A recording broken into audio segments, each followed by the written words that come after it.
ومن سيئات أعمالنا من يهده الله فلا مضل له ومن يضلل فلا هادي له ونشهد أن لا إله إلا الله وحده لا شريك له ونشهد أن سيدنا ومولانا محمدا عبده ورسوله صلى الله تعالى عليه وآله وأصحابه وبارك وسلم أما بعد أعوذ بالله من الشيطان الرجيم بسم الله الرحمن الرحيم ألا إن أولياء الله لا خوف عليهم ولا هم يحزنون صدق الله مولانا العظيم وقال الله تعالى في شان حبيبه إن الله وملائكته يصلون على النبي يا أيها الذين آمنوا صلوا عليه وسلموا تسليما اللهم صل على سيدنا ومولانا محمد وآله وأصحابه أجمعين काबिल सत्तज़ीम पीराने के बाद उलमाए किराम मुअज़्ज़िज़ीन बुज़ुर्गाने दीन सामईन मुहतरम अज जो ही जलसो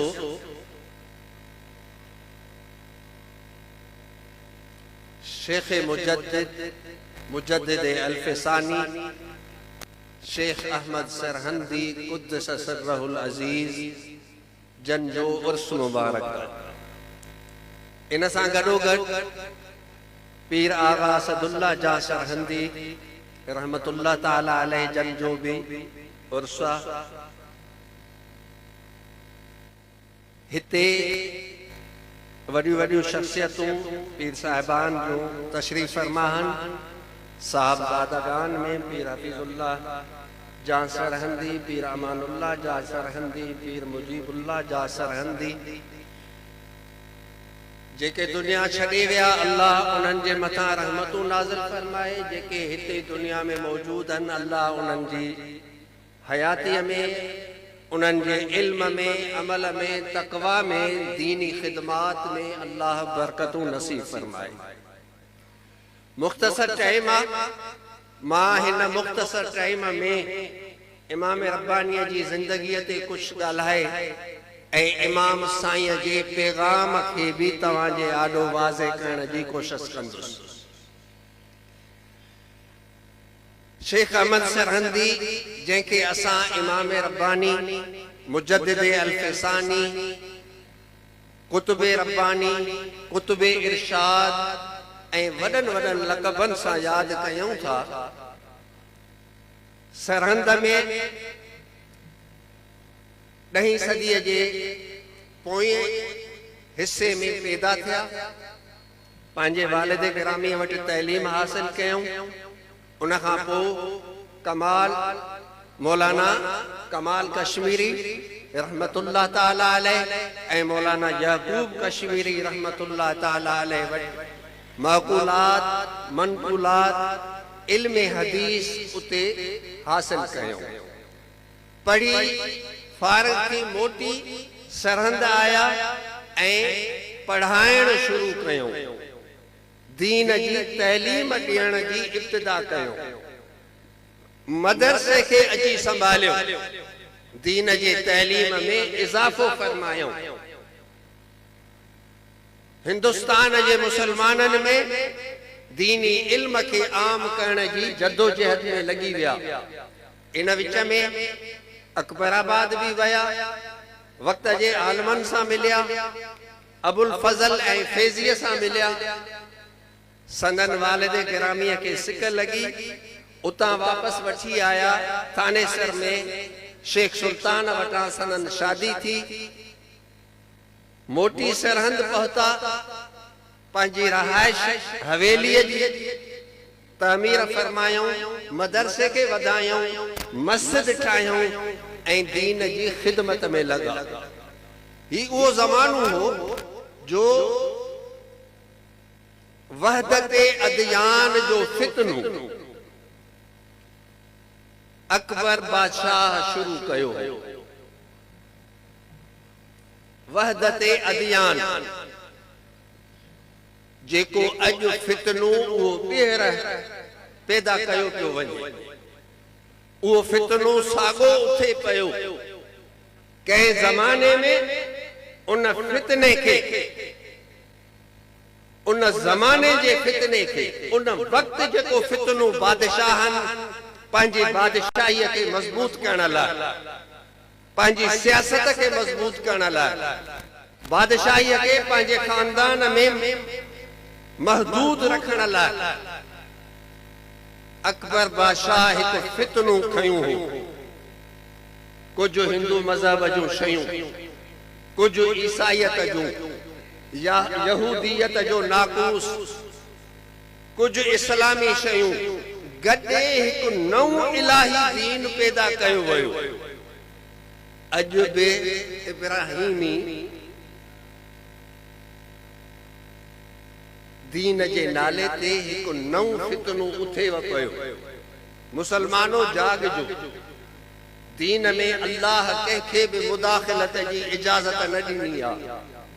दीन हिदायत इलाही आहे, दीन अल्लाह जो दस्तूर आहे, दीन अल्लाह जो तोहफ़ो आहे इंसानियत लाइ। ऐं दीन अल्लाह जा नबी ॾींदा आहिनि दुनिया खे। बाक़ी कंहिंखे बि, को भले वो इमाम आ, मुजतहिद आ, सहाबी आ, को वली आ, को कहिड़े बि दर्जे ते पहुतल आ, को पीर आ या फ़कीर आ, दुनिया में कंहिंखे बि इजाज़त नाहे त उहो दीन में मुदाखलत करे, दीन में पंहिंजी ॻाल्हि पैदा करे ऐं हिकु नओं दीन ॾियण जी कोशिश कई वञे, नओं ज़ावियो इख्तियार करण जी कोशिश कई वञे। न दीन मुहम्मदुर रसूलुल्लाह, अल्लाह खां वठी अल्लाह जी अता खे हिन इंसानियत में आम कयो। कल बि उहो दीन हो, अॼु बि उहो ई दीन आहे, क़यामत ताईं इहो ई दीन बाक़ी रही। मुसलमानो दीन में कंहिंजे बि पुठियां असांखे नाहे लॻणो। दीन में फ़क़त मुस्तफ़ा जे पोयां लॻणो आहे। हे पीर, आलिम, बुज़ुर्ग, गादी नशीन, सजादा नशीन, हिननि सभिनी जी इहा ज़िमेदारी आहे त मुहम्मद मुस्तफ़ा जी उम्मत खे मुस्तफ़ा जे पोयां लॻाइनि, मुस्तफ़ा जी इताअत जी आदत विझनि, मुझे नबीअ जे दीन जी इत्तिबा सेखारीनि। अल्लाह हिननि खे दर्जा ॾिना आहिनि दुनिया में, जिनखे असां वली चऊं था, जिनखे असां कुतुब चऊं था, जिनखे असां मुजद्दिद चऊं था, उहो इन जे लाइ त जॾहिं माण्हुनि खां दीन यादि लही वियो, माण्हुनि पंहिंजा दग ठाहिया, पंहिंजा रस्ता ठाहिया, कॾहिं जिद्दत जे नाले, कॾहिं माण्हुनि में इत्तिफ़ाक़ जे नाले, कॾहिं पंहिंजी कुर्सी मज़बूत करण जे नाले। मक़सद हमेशह तारीख़ पढ़ंदो त हमेशह अहिड़नि माण्हुनि जो मक़सद हमेशह ज़ाती मक़सद रहियो आहे, सियासी मक़सद रहियो आहे, पंहिंजी दौलत बचाइण लाइ, गद्दी बचाइण लाइ, हुकूमत बचाइण लाइ। कॾहिं लालच में अची वॾियुनि ताक़तुनि जे नरगे में अची विया ऐं पाण खे बि तबाह कयूं त पंहिंजे जमातुनि खे बि तबाह करे छॾियो।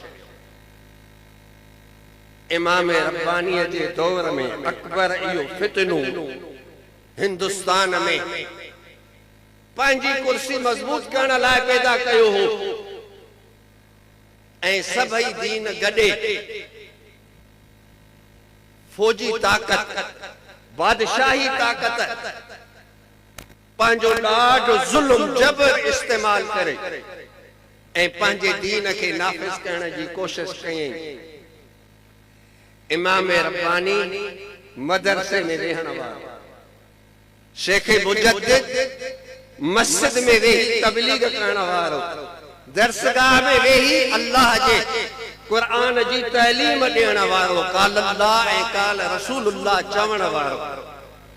उन ज़माने में भी खोड़ पीर पैसे जी लालच में, बादशाह जी खुशामद में खोड़ मौलवी आलिम पंहिंजे मफादन कारण अकबर बादशाह के वॾा लक़ब ॾिना। उनखे मोहसिन इंसानियत सॼो हिन कायनात में मोहसिन इंसानियत फ़क़त मुहम्मदुर रसूलुल्लाह जी ज़ात। पीर के बटे मुरीद हन, महदूद पंहिंजी जमायत, मौलवी के बटे शागिर्द हन, पंहिंजो मदरसो या इदारा हन, सियासतदान के पंहिंजो हल्को आ, पंहिंजी पार्टी आ। जेकॾहिं हिन कायनात के, सॼी कायनात के, सॼी इंसानियत के हिदायत ॾियण लाइ जे आयो आ त आदम खां वठी ईसा ताईं कोई नाहे, सब इलाइके ताईं महदूद हा, सब जो सब क़ौमुनि ताईं महदूद आ, सब जो सब हिक वक्त ताईं महदूद आ। जेकॾहिं आयो आ हमेशा लाइ आयो आ, जंहिंजो सिज उभरियो आ ऐं अॼु बि सॼी कायनात खे रोशनी ॾिए थो ऐं क़यामत ताईं ॾींदो, उहा ज़ात फ़क़त मुहम्मदुर रसूलुल्लाह ऐं सॼी कायनात लाइ आ। कंहिं इलाइक़े लाइ नाहे, कंहिं क़ौम कबीले लाइ नाहे, मखसूस माण्हुनि जे टोले लाइ नाहे, सॼी इंसानियत लाइ आ, जिन्नो इंस लाइ आ, सॼी कायनात लाइ आ। जेको सॼी कायनात लाइ आ, मोहसिन इंसानियत जो लक़ब बि उनखे थो सोचे। जेको ॿ टे माण्हुनि जो टोलो ठाहे वेठो आहे उनखे मोहसिन इंसानियत नथा चई सघनि। मोहसिन इंसानियत फ़क़त मुहम्मदुर रसूलुल्लाह। इहो फितनो उठियो हो ऐं अकबर बादशाह के मोहसिन बनाइण, दीन इलाही जो बानी सॾ, इंसाननि के मुत्तफ़िक़ करण वारो वॾा वॾा लक़ब हुनखे मिलिया। पर पाण बि हिकु ॾींहुं मिट्टीअ में मिली वियो त उन सां गॾोगॾु उन जो दीन बि मिट्टीअ में मिली। सिर्फ खुशामदी हुया जेके जिंदगीअ में उन्हनि जी जिन खुशामद कई, उन्हनि वटि उन जे दीन जी ॻाल्हि हुई। ऐं मुहम्मदुर रसूलुल्लाह जो दीन कल्ह बि चमके पियो, अॼु बि चमके पियो, कल्ह बि हुयो, अॼु बि मुंहिंजे नबीअ जो दीन आ। उहे माण्हू जिन ताईं मुबल्लिग न पहुता, आलिम न पहुता, जिन ताईं तव्हांजो को तबलीगी वफ़द न पहुतो, जिन सां कंहिं आलिम दीन जी मुलाकात न थी, पंहिंजे मुंहं सां अल्लाह जो क़ुरान पढ़ियो, अल्लाह जो क़ुरान पढ़ियो, खुदा जे किताब के पढ़ियो, तिलावत कलाम मजीद कयूं त अल्लाह जे इन किताब जे कल हिदायत ॾिनी हुई अरब खे, अजम खे। अॼु बि जेकॾहिं यूरोप ऐं अमेरिका जिन ताईं तव्हांजा वफ़द नथा पहुची सघनि, तव्हांजो पैगाम नथो पहुचे, जिन सां तव्हांजूं महफ़िलूं कोन थियूं थी सघनि, जेकॾहिं उन्हनि खे अॼु बि इस्लाम क़बूल कयो आ, हुननि इस्लाम के कबूल कयो आ, इस्लाम हुननि के कबूल कयो आ। अॼु बि जेकॾहिं उहे कलमो पढ़नि था त तुझे मुंहिंजे तबलीग सां न, अल्लाह जे हिन किताब जे तइलीम सां। इहो किताब ज़िंदा है, मुंहिंजे नबीअ इन किताब सां दुनिया के हिदायत ॾिनी हुई। मुसलमानो, अॼु बि तुझो मुंहिंजो फर्ज़ आ त भले पंहिंजे बच्चन के कुछ भी पढ़ायो, डॉक्टर कयो, इंजीनियर कयो, इन पंहिंजे ॿार के कहिड़ो भी फन सेखारियो, बिजनेसमैन बनायो, लेकिन वालिदैन के मुंहिंजी गुज़ारिश आ त पंहिंजी औलाद के मुसलमान भी बनायो। कम अज कम जॾहिं दुनिया सभिनी के छॾणी आ त इहो तुझो पुट तुझे लाइ दुआ घुरी सघे, तुझो पुट तुझे लाइ जनाज़े निमाज़ में तुझे लाइ दुआ पढ़ी सघे। इहो कॾहिं तुझे कब्र ते अची पर कुल पढ़ी सके ऐं ईसाले सवाब जी दुआ हिनखे अचे। इहो तॾहिं मुमकिन आहे जॾहिं पंहिंजे औलाद खे क़ुरान बि पढ़ाए।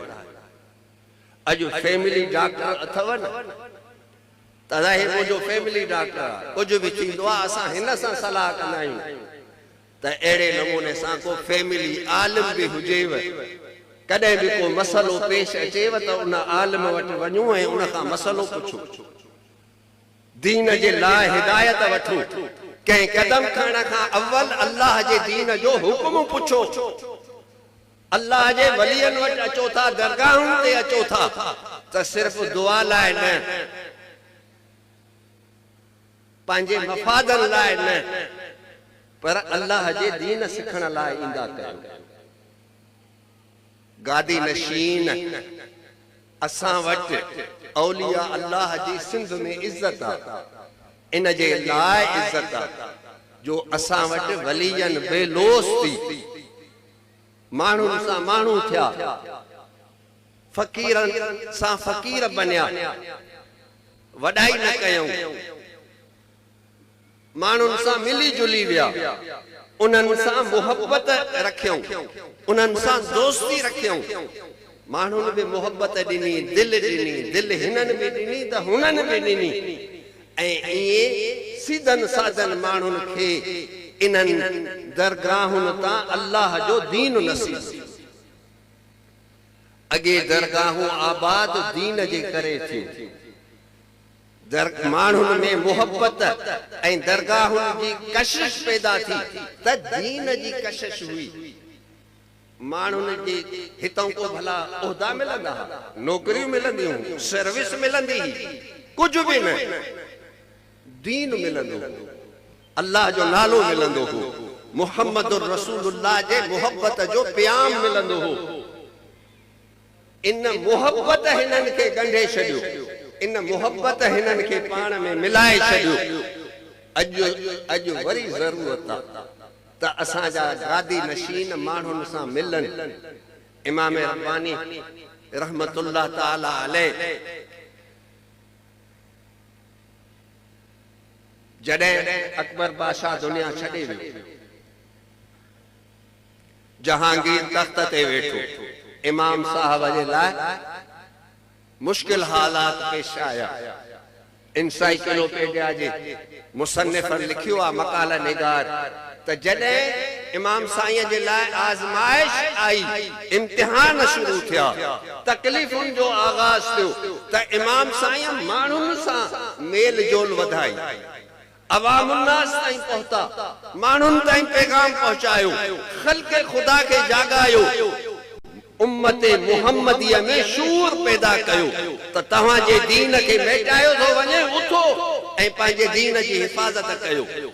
त माण्हुनि में जॾहिं आया ऐं उन्हनि सां मिली जुली विया, माण्हुनि में तबलीग कयूं, दीन जो शूर पैदा कयूं, इल्म खे आम कयूं ऐं माण्हुनि में दीनी जज़्बो जागाए ऐं माण्हुनि खे जद्दोजहद लाइ आमादा कयूं त को वक़्तु आयो जो बादशाह बि झुकियो ऐं जहांगीर पंहिंजे पीर जे ठाहियल नए दीन खे मिटीअ में मिलाए छॾियो ऐं मुंहिंजे मुस्तफ़ा जे दीन जो कानून नाफ़िज़, जंहिंजो अॼु उर्स मल्हायो था 28, जंहिंजे लाइ अॼु गॾु थिया आहियो। पीर साहब जन खे, साहबज़ादा साहब जन खे लख शाबसूं हुजनि। अल्लाह ताला अञा हिननि जी इज़त में इज़ाफ़ो फरमाए। हे जे इमाम रब्बानीअ माण्हुनि सां राबिता कया, ख़ल्क़ खुदा खे पाण सां गॾियो। अॼु हे जलसो उहा ई मुजद्दिदी सुन्नत सरंदी साहब उनखे ज़िंदा कयो, उन सुन्नत खे ज़िंदा कयो आहे त अल्लाह जे मखलूक खे दावत ॾियो, नंढे वॾे खे, अमीर ग़रीब खे दावत ॾियो ऐं दीन जी दावत ॾियो, दीन ते अचण जी दावत ॾियो, दीन सिखण जी दावत ॾियो, दीन लाइ कुझु किरदार अदा करण जी दावत ॾियो। पर इहो थींदो कॾहिं जॾहिं पाण दीन ते हलंदासीं। निमाज़ ॿियो तोखे ॾसे सघे थो, सेखारे सघे थो, पर पढ़ंदे त पाण हिलाल हराम उलमा खां पुछी सघो था, पर हिलाल ताईं महदूद पाण खे रखण ऐं हराम खां बचण इहो तव्हांजो फरीज़ो आहे। खुद तव्हां ऐं मुंहिंजी ज़िमेदारी आहे त हिलाल खाऊं, हिलाल ताईं महदूद हुजऊं, जाइज़ खाऊं, जाइज़ ताईं महदूद हुजऊं, नाजाइज़ ऐं हराम खां पाण खे बचायूं।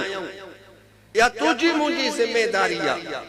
शरीयत पर्दो थी चए, शरीयत पाकीज़गी थी चए, शरीयत असमत जे हिफ़ाज़त जी असांजे मथां ज़िमेदारी रखी आहे।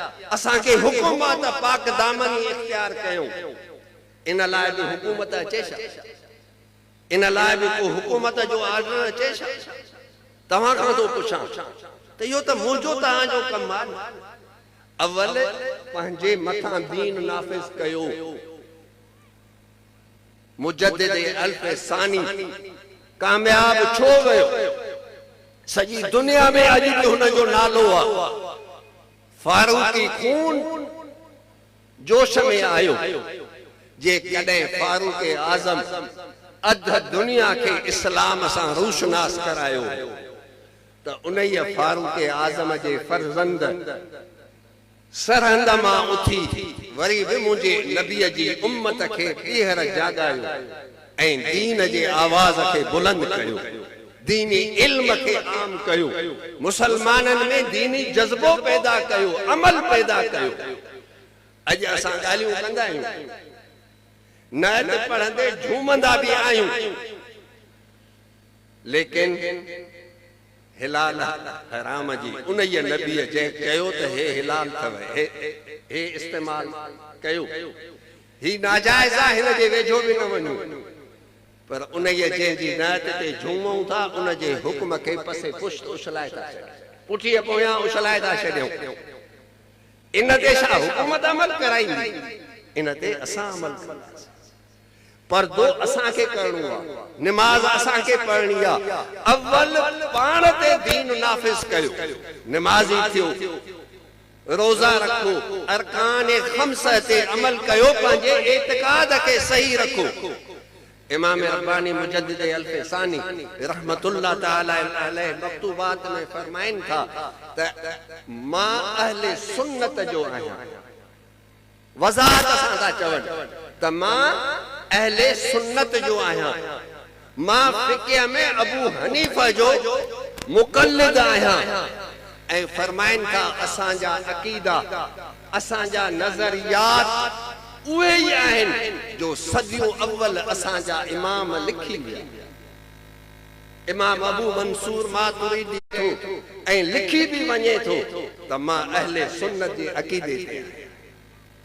ऐं मुंहिंजो अक़ीदो उहो ई आहे जेको असांजे इमामनि जो आहे, अबू हनीफा जो आहे, इमाम मालिक जो आहे, शाफ़िई जो आहे, अहमद इब्न हंबल जो रज़ी अल्लाह ताला अन्हुम अजमईन।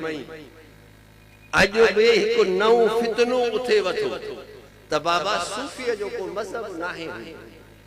छा सूफ़ी मुसलमान न हूंदो आहे?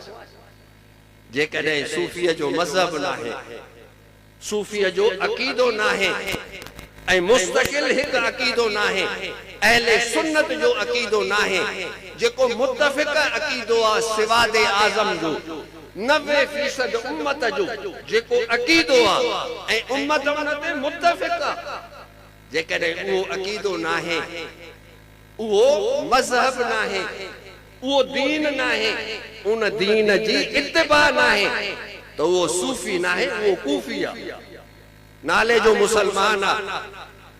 तसव्वुफ़ उहो ई तसव्वुफ़ आहे जेको इमाम रब्बानी मक्तूबात में बयान कयो। तसव्वुफ़ उहो ई आहे, ॿियो तसव्वुफ़ नाहे।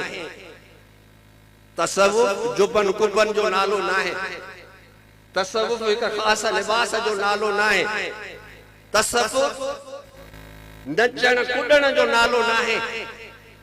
तसव्वुफ़ नालो आहे, तरीक़त नालो आहे, शरीयत ते हलण।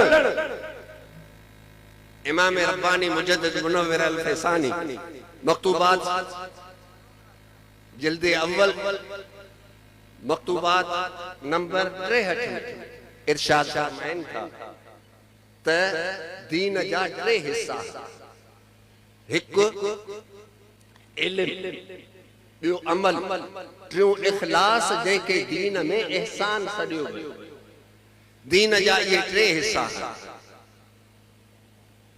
समझ में अचे थी ॻाल्हि? गौर सां ॿुधिजो, समझण जी कोशिश कजो। जेको मां चवां थो आसान लफ़्ज़नि में बयान कयां थो, इन लाइ मां इहो तव्हांखे मुतवजे थो कयां त हिन अहिड़ी पाकीज़ा महफ़िल में उन अज़ीम हस्तीअ जो उर्स मल्हाइण आया हो जंहिं दीन खे हिन दुनिया में नाफ़िज़ कयो, जंहिं दीन जे जज़्बे खे मुसलमाननि जे दिलनि में ॿीहर ज़िंदह कयो, जंहिं दीन जी जद्दोजहद लाइ मुसलमाननि खे आमादा कयो ऐं उन वज़ाहत कई। कहिड़ी वज़ाहत कई? त दीन जो इल्म खां पोइ अमल ऐं इन अमल में इख़लास पैदा कयो। इन इख़लास खे न मां समझी सघंदुसि, इन इख़लास खे न तव्हां समझी सघंदव। इहो दिलनि जो मामलो आहे, इहो बातिनी मामलो आहे, इहो बंदे ऐं ख़ुदा जे विच में आहे। कंहिंखे इहो चवणो त तूं मुख़लिस न आहे, कंहिंखे इहो चवणो त तूं जेको चवे थो अलाए पुठियां तुंहिंजो कहिड़ो इरादो आहे। बाबा तूं केरु थींदो आहे? तूं छा समझी सघंदे त मुंहिंजो इरादो छा आहे, तुंहिंजो इरादो छा आहे, फलां जो इरादो छा आहे, पोयां पस मंज़र छा आहे? इनखे कोई समझी नथो सघे। इहे बातिन खे समझण वारो फ़क़त अल्लाह।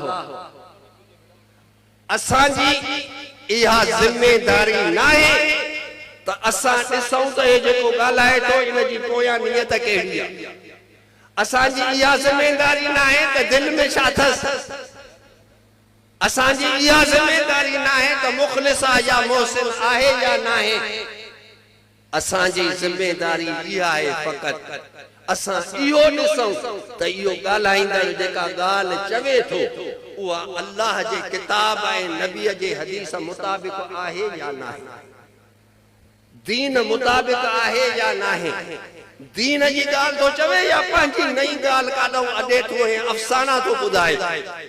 असांजी ज़िमेदारी आहे त असां ज़ाहिर खे ॾिसूं, शरीयत खे ॾिसूं। बातिन जो बि मामलो आहे लेकिन उहो बंदे ऐं ख़ुदा जे विच में।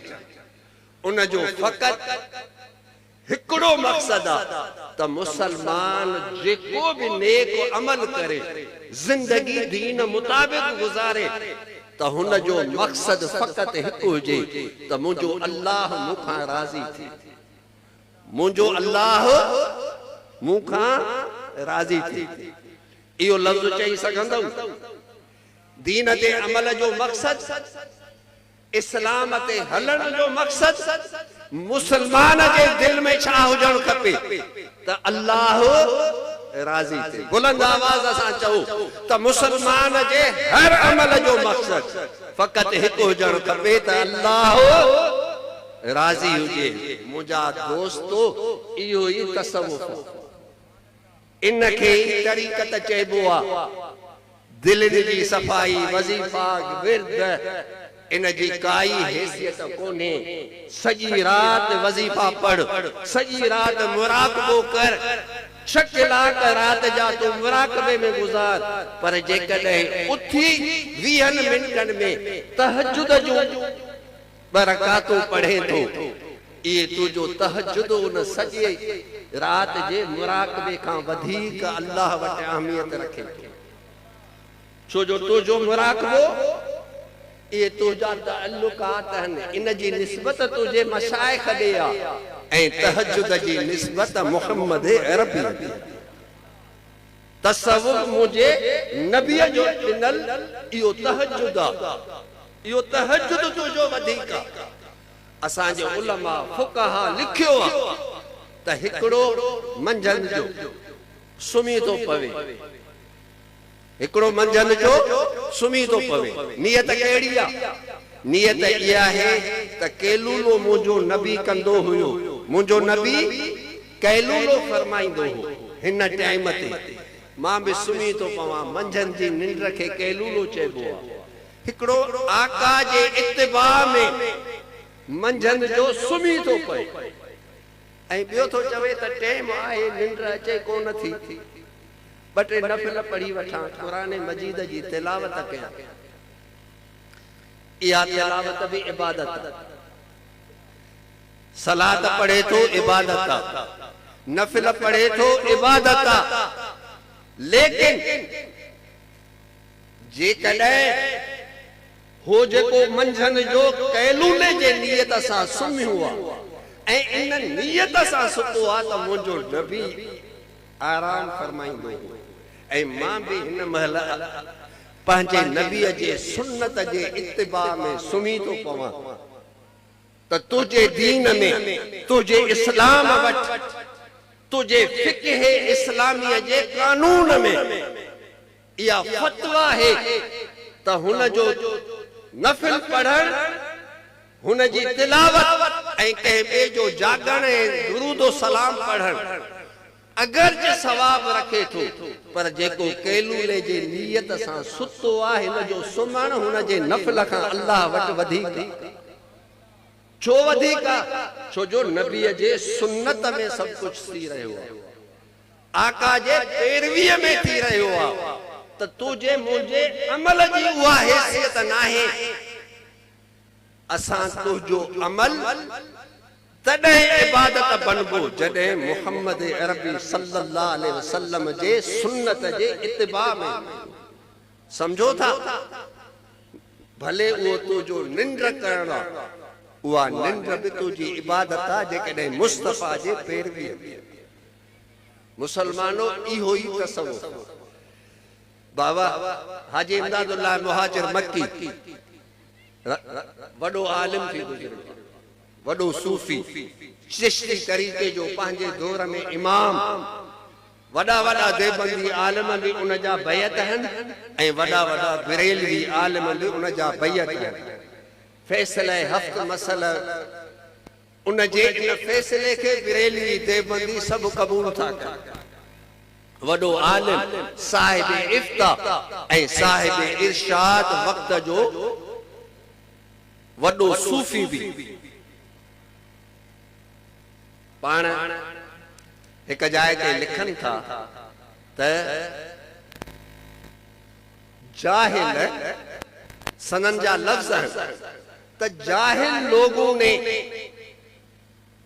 शरीयत को अलग और तरीकत को अलग कर दिया ये जाहिल ये नहीं जानते कि शरीयत पर अमल करना ही तरीकत है तरीकत अलग शे ना है दीन खां जुदा गाना का बाद में पीरन फकीरन की पैदा कयल ना है शरीयत ते अमल करण जो नालो तरीकत कॾहिं कॾहिं चवंदा आहियूं अदा दिल साफ़ करणी आहे दिल जी सफ़ाई आहे वज़ीफ़ो हो वज़ीफ़ो हाजी इमदादुल्लाह मुहाजिर मक्की रजमुल मुज़निबीन में लिखन था त बाबा सफ़ाई कल्ब खुद फरमाइन था त सफ़ाई कल्ब ये तो काफिरों को भी हासिल है यानी दिल जी सफ़ाई कॾहिं कॾहिं काफिरन के भी चिल्लन ऐं मेहनतुन सां हासिल थी वेंदी आहे मुसलमान के तहारत सां हासिल थींदी आहे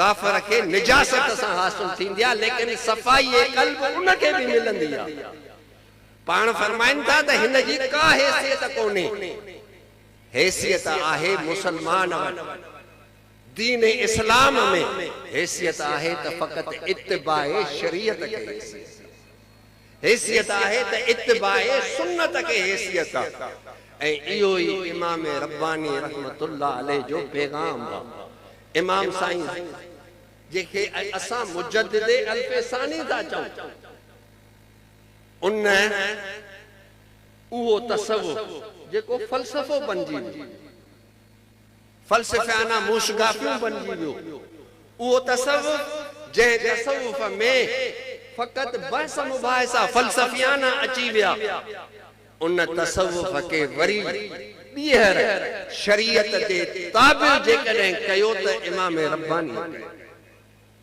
सूफिन के सही राह ते आंदो त इमाम रब्बानी आंदो। दुनिया में को बिन को पंजन को पंजा जो रहनुमा है इमाम रब्बानी आलमन सूफिन गादी नशीनन जो भी रहनुमा जे सभिनी के शरीयत जो कोई लग बनायो सुन्नत जो ताबेदार मशाइख भी तहां जा काबिल इज्जत हैं लेकिन तरीको कहीं भी मशाइख के पंजे हलाइण जी इजाजत नाहे।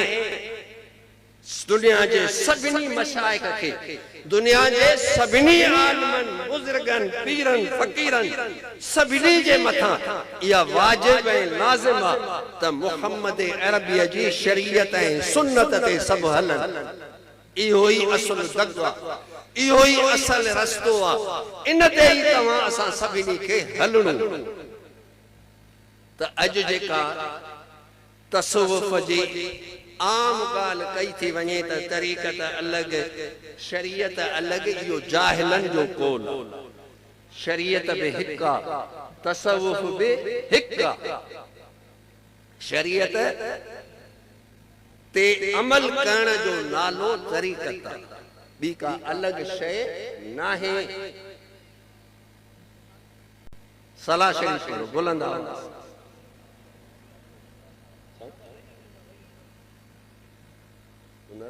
बस क्या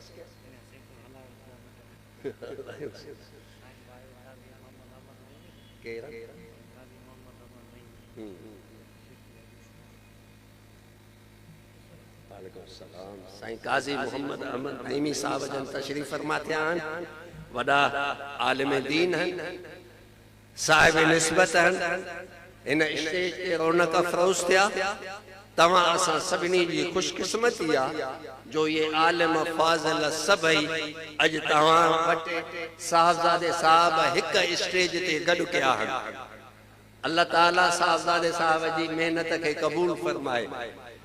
पर मां पंहिंजी ॻाल्हि खे सहेड़ियां थो पंहिंजी ॻाल्हि खे मुख़्तसर कयां थो त मुंहिंजा दोस्तो असांजो दीन इस्लाम आहे। उन जो हिकु अक़ीदो आहे उन जो हिकु अमल आहे उन जो हिकु कानून आहे उन जो हिकु ज़ाबिते अख़लाक़ आहे। असां सभु जो सभु बहैसियत कलमे गो जे मुसलमान सॾाइण जी हैसियत में असां सभु इन ॻाल्हि जा पाबंद आहियूं त असां पंहिंजे दीन ते हलूं।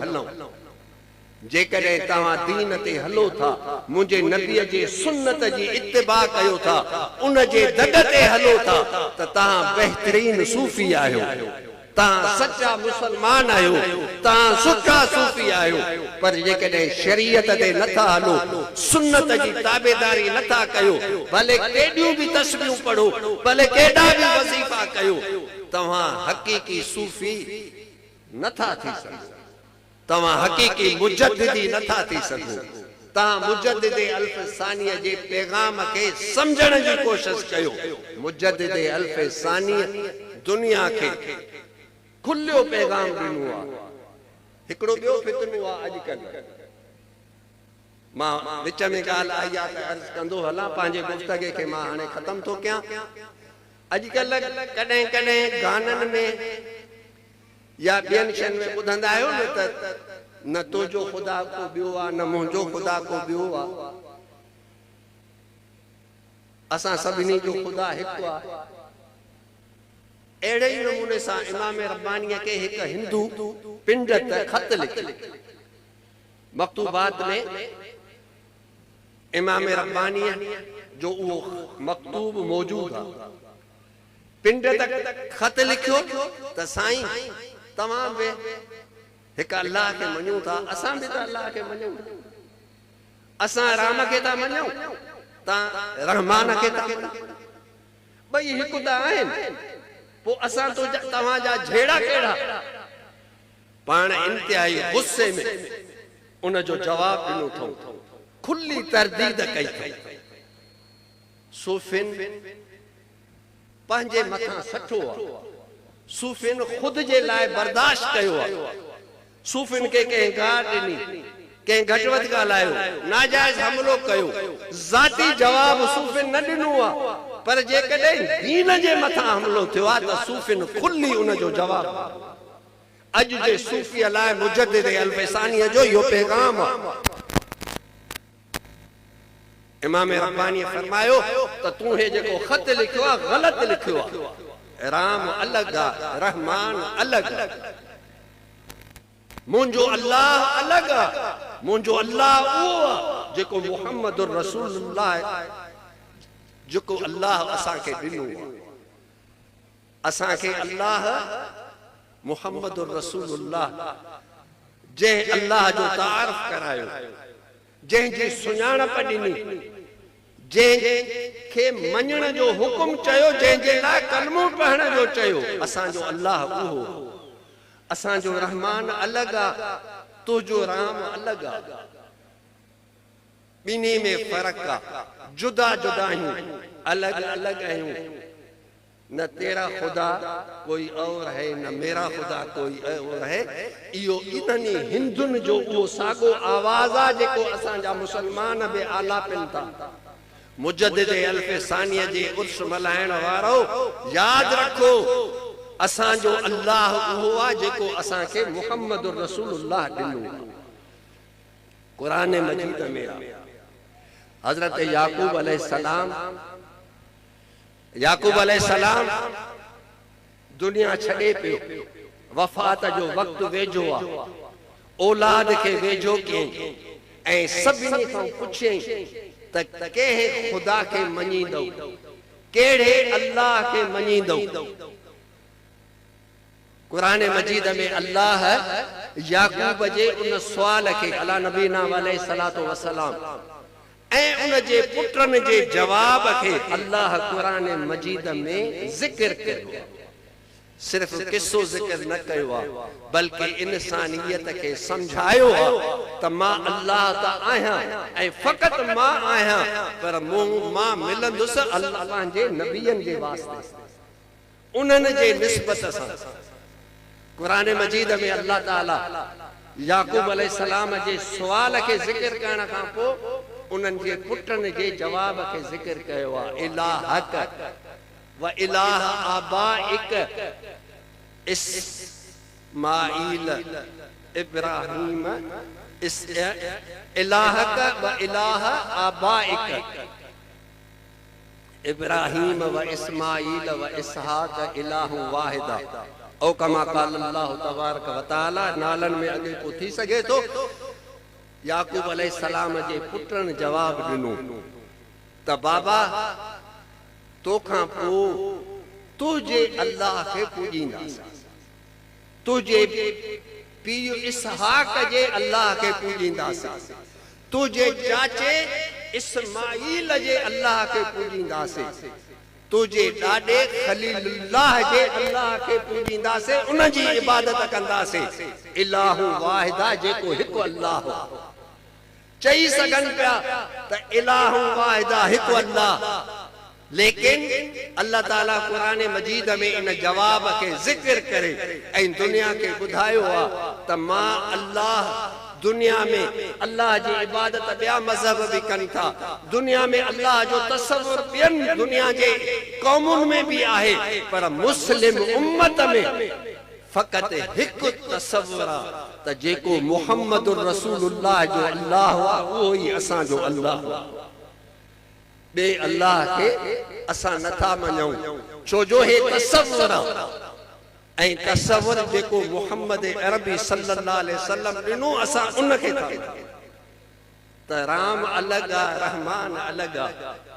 इमाम रब्बानी दुनिया खे ॾसियो त तसव्वुर शरीयत ते हलण जो नालो, शरीयत ते अल्लाह जी रज़ा मुताबिक़ अमल करण जो नालो इहसान आहे। इहो ई ख़ुलूस आहे त अॼु हिन मैदान में, हिन पिंडाल जे हेठां इमाम रब्बानीअ जो ॾींहुं मल्हाइण वारो अॼु असांखे ही पैगाम खणी हितां उथणु खपे त जे मुजद्दिद अल्फ़सानी पाण दीन जो इल्मु पढ़ियो त तव्हां असां बि उहो इल्मु पढ़ूं, पढ़ंदव पंहिंजे दीन खे सम्झंदो रुगो पढ़ो न उनते अमल भी कयो ऐं अमल सां गॾोगॾु जॾहिं खुद पढ़ंदो खुद अमल कंदो त तॾहिं हिन दीन जे ख़िदमत जे लाइक़ तॾहिं हे दीन दुनिया में फैलाए सघंदो मुसलमान जे मथां ॿ फर्ज़ आहिनि त पाण दीन सम्झे